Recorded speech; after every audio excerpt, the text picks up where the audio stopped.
स्वागत हमारे YouTube channel में। आज के इस वीडियो में हम देखेंगे क्लास 9 टर्म 2 एग्जामिनेशन 2022 विज्ञान यानी साइंस का जो आपका एग्जाम होगा 5 जुलाई को, उसका आज हम लोग जो वायरल सब्जेक्टिव प्रश्न को आज के इस वीडियो में देखेंगे, जो कि आपका एग्जाम में पूछेगा। इसलिए वीडियो पर अंत तक बने रहिएगा। दोस्तों के साथ इस वीडियो को जरूर शेयर कीजिएगा और अगर चैनल पर पहले बनाए तो चैनल को सब्सक्राइब करके साथ ही बेल आइकन को प्रेस कर नोटिफिकेशन को ऑन कर लीजिएगा।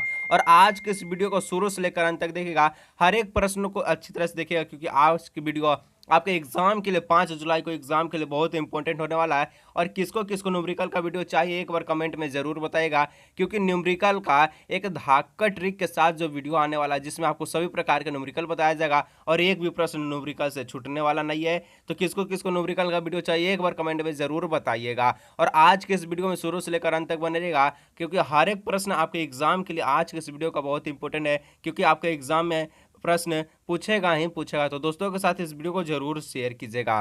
तो दोस्त, आज के इस वीडियो का हर एक प्रश्न आपके एग्जाम के लिए इंपॉर्टेंट है, तो वीडियो को मिक्स मत करिएगा। दोस्तों के साथ इस वीडियो को जरूर शेयर कीजिएगा, हर एक प्रश्न को अच्छी तरह से देखिएगा, कॉपी पर नोट करिएगा और जितना भी समझा रहे समझ लीजिएगा, क्योंकि आपके एग्जाम में प्रश्न पूछने वाला है। ठीक है, तो आपका पहला प्रश्न पूछता है कि देखिए, ऊर्जा और शक्ति का ईसाई मात्रक लिखिए। ठीक है, ऊर्जा का ईसाई मात्रक क्या होता है, शक्ति का ईसाई मात्रक क्या होता है। तो ऊर्जा का ईसाई मात्रक होता है जूल और शक्ति का ईसाई मात्रक क्या होता है, तो वाट होता है। ठीक है, ऊर्जा का ईसाई मात्रक जूल, शक्ति का ईसाई मात्रक वाट होता है। आगे बढ़िए, नेक्स्ट आपका जो 2 नंबर का जो प्रश्न पूछता है कि किसी ध्वनि की तरंग दैर्घ्य तथा आवृत्ति उसके वेग से किस प्रकार संबंधित है। ठीक है, ध्वनि की तरंग दैर्घ्य और तथा आवृत्ति उसका वेग से किस प्रकार संबंध है, यानी v बराबर क्या हो जाएगा। तो देखो, v से आपका वेग होता है और तरंग दैर्घ्य का जो आपका सिंबल होता है लेमडा होता है। ठीक है, तरंग दैर्घ्य का सिंबल आपका लेमडा होता है कुछ इस प्रकार का, और आवृत्ति को बोलते हैं हम लोग म्यू। तो गुना में आपको म्यू लिख देना है, यही आपका इसका संबंध होगा। तो v बराबर लेमडा गुना में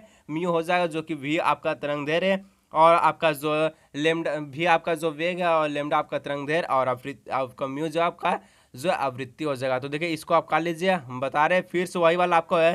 तो v बराबर आपको लिखना है लेमडा। ठीक है, लेमडा लिखना है, गुना में आपको म्यू लिख देना। म्यू आवृत्ति को बोलते हैं, ये यू है और ये आपका v है और ये आपका म्यू है। तो ये दोनों में आपका डिफरेंस है, थोड़ा सा सिंबल इसका चेंज है, क्योंकि अगर आप एक ही सिंबल को लिखते हैं तो एग्जामिनर को पता नहीं चलेगा कि वी आपका जो वेग लिखा है कि आवृत्ति लिखा है। ठीक है, तो आपका जो इस प्रकार का संबंध होगा। आगे बढ़िए, नेक्स्ट आपका जो 3 नंबर का जो प्रश्न है, H2O का आणविक द्रव्यमान का परिकलन कीजिए। ठीक है, H2O का आणविक द्रव्यमान का परिकलन करना है और H2O जो आपका है जल का रासायनिक सूत्र, इसका सबसे पहले आपको आणविक द्रव्यमान का परिकलन कैसे होगा। तो सबसे पहले हाइड्रोजन। ठीक है, हाइड्रोजन का परमाणु संख्या कितना होता है, तो 1 होता है। ठीक है, हाइड्रोजन परमाणु संख्या 1 होता है और गुना में 2, इसको गुना में 2 लिख दीजिए। और ऑक्सीजन का परमाणु संख्या कितना होता है, तो 16 होता है। ऑक्सीजन का परमाणु संख्या 16 होता है और 16 2 से 1 को गुना करेंगे तो 2 आएगा, प्लस में 16 करिएगा तो कितना आएगा, 16 और 2 आपका 18 आएगा। ठीक है, तो H2O का आणविक द्रव्यमान आपका 18 आपका निकल कर आया, जो कि यहाँ पर भी आपको दिया गया बनाकर। तो सेम वही है, आपका 18 आंसर आ जाएगा। ठीक है, H2O यानी जल का रासायनिक सूत्र का आणविक द्रव्यमान कितना होता है, तो 18 होता है।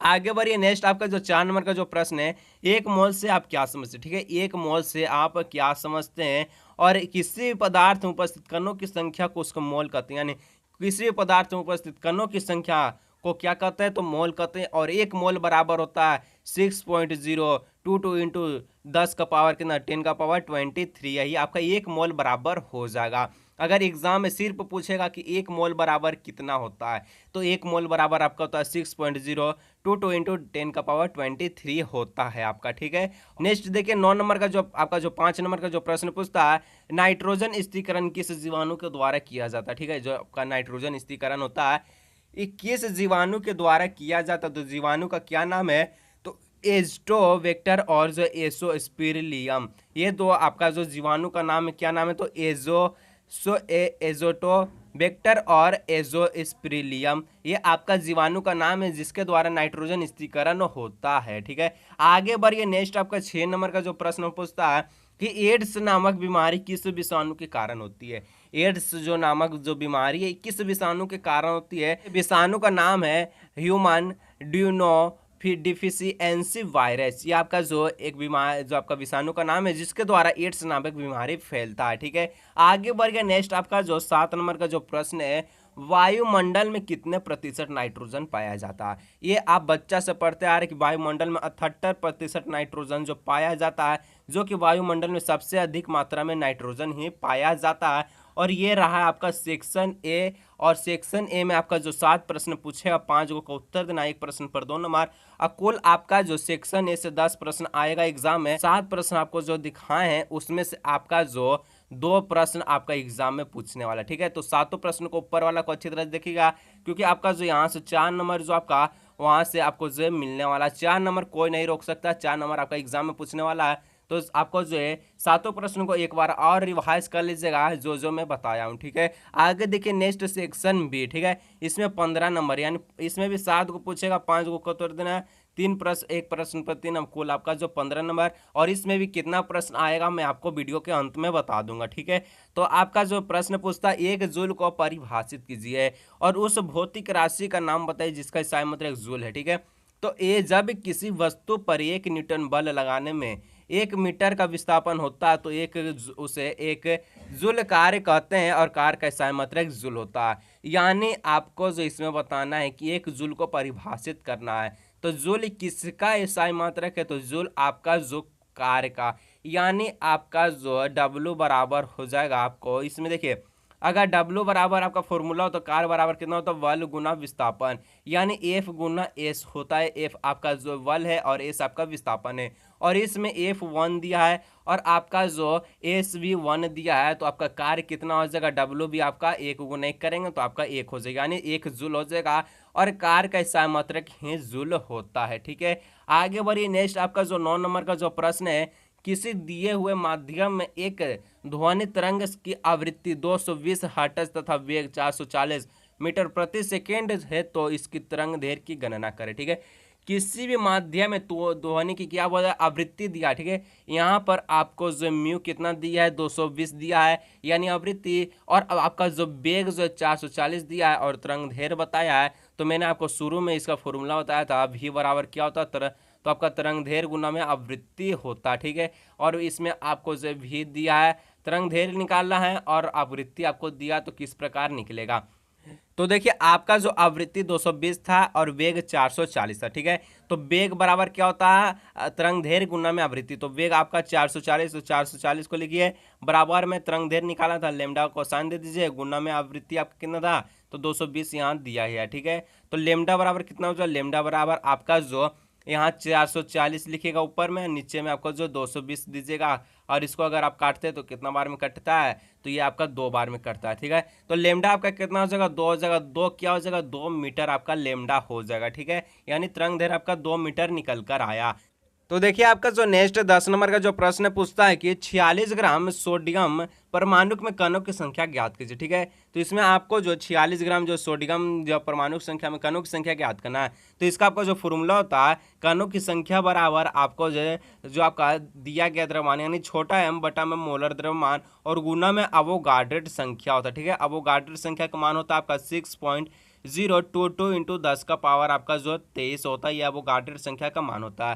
तो इसको आप किस प्रकार सॉल्व करेंगे, और सबसे पहले सोडियम यानी आपका जो Na है, इसको आपको जो परमाणु द्रव्यमान पता होना चाहिए, तो इसका परमाणु द्रव्यमान आपका 23 होता है, और 23 आपका जो मोलर द्रव्यमान निकल कर आएगा ना, 12 m निकल कर आया था। आपको बनाना है कि परमाणु के कणों की संख्या बराबर आपको लिखना है, यहाँ पर 46 ऊपर में लिखना है, जो कि छोटा m दिया गया था, और इसमें आपको जो है 12 m कितना भी निकाले तो 23 निकाले, 12 m 23 निकाले, और गुना में अवोगाड्रो संख्या कितना हो जाएगा, 6.022 इंटू 10 का पावर आपका जो 23 अवोगाड्रो संख्या हो जाएगा। और इसको आप काटते हैं तो 23 दूना 46, तो आप 2 को अगर आप अवोगाड्रो संख्या से गुना करेंगे तो आपका आंसर जो 12.042 आपका जो 4 गुना 10 का पावर आपका कितना हो जाएगा, 23 हो जाएगा। ठीक है, तो 12.044 इंटू 10 का पावर आपका जो कितना हो जाएगा, 23 हो जाए। ठीक है, इसको आप नोट करिए। बढ़ते अगले नेक्स्ट आपका जो 11 नंबर जो प्रश्न पूछता है कि देखिए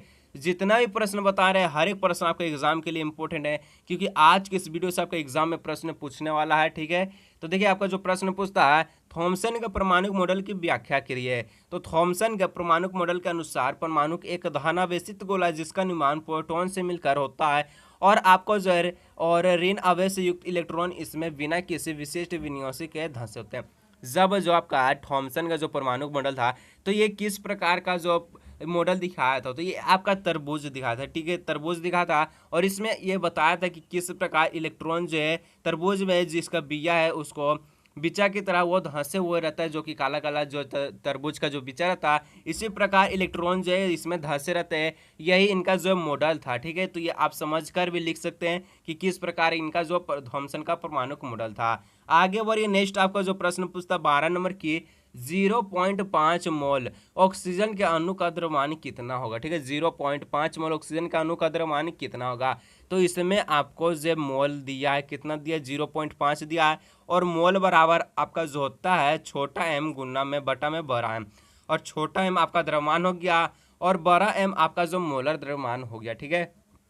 तो आपका मोल दिया है 0.5 दिया है, छोटा एम निकालना है, और मोलर द्रव्यमान यानी ऑक्सीजन का मोलर द्रव्यमान कितना हो, तो जब भी मोल में ऑक्सीजन पूछता है तो O2 लगा दीजिएगा, और O का आपका ऑक्सीजन का परमाणु संख्या 16 होता है, 16 को गुना करिएगा 2 से, आपका परमाणु आपका जो मोलर द्रव्यमान कितना आ जाएगा, 32 आ जाएगा, ठीक है।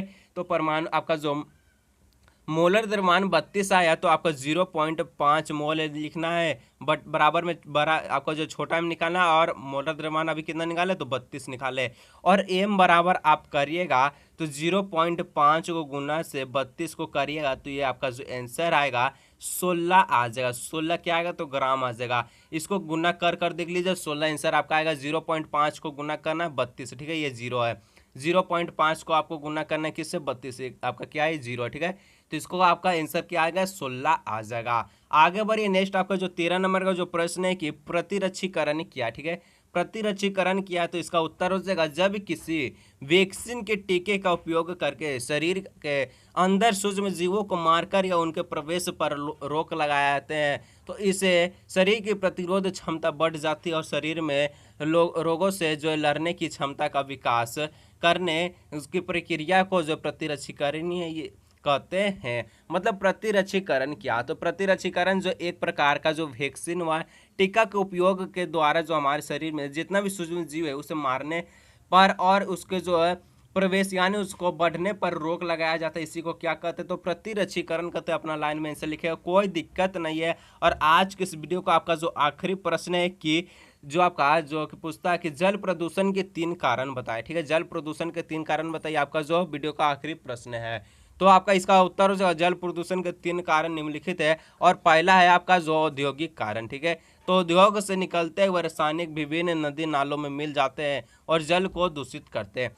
जितना भी आपका जो कल कारखाना है उसमें से जितना भी जो कचरा निकलता है वो जल में मिल जाता है और जल को दूषित कर देता है, जिसके कारण जल प्रदूषण पर प्रभाव पड़ता है। नेक्स्ट आपका होता है 2 नंबर की घरेलू कारण, ठीक है। तो घरेलू कचरे को पानी में बहा देने से जल प्रदूषण होता है। जितना भी घर में अगर सब्जी का छिलका हो गया, कुछ भी बचा हुआ भोजन हो गया, अगर आप उसे जल में मिलाते हैं तो यहाँ से आपका जल प्रदूषण होता है, जिसके कारण घरेलू कचरा इसका जो महत्वपूर्ण भूमिका निभाता है जल को प्रदूषण करने में। और नेक्स्ट आपका जो आखिरी की कृषि का कारण, तो खेत में कीटनाशक का प्रयोग से भी जो जल प्रदूषण होता है। यानी खेत में जितना भी अगर किसान को देखेंगे तो वो फसल को बचाने के लिए एक जो है कीटनाशक का जो उपयोग करते हैं, जिसके द्वारा उनके फसल जो है कीटनाशक जैसे जो छोटे छोटे कीट मकोड़े से उनका फसल जो बच जाता है, और इस प्रकार जो उनका जो है कीटनाशक की दवाई से जो है आपका जो जल प्रदूषण भी होता है।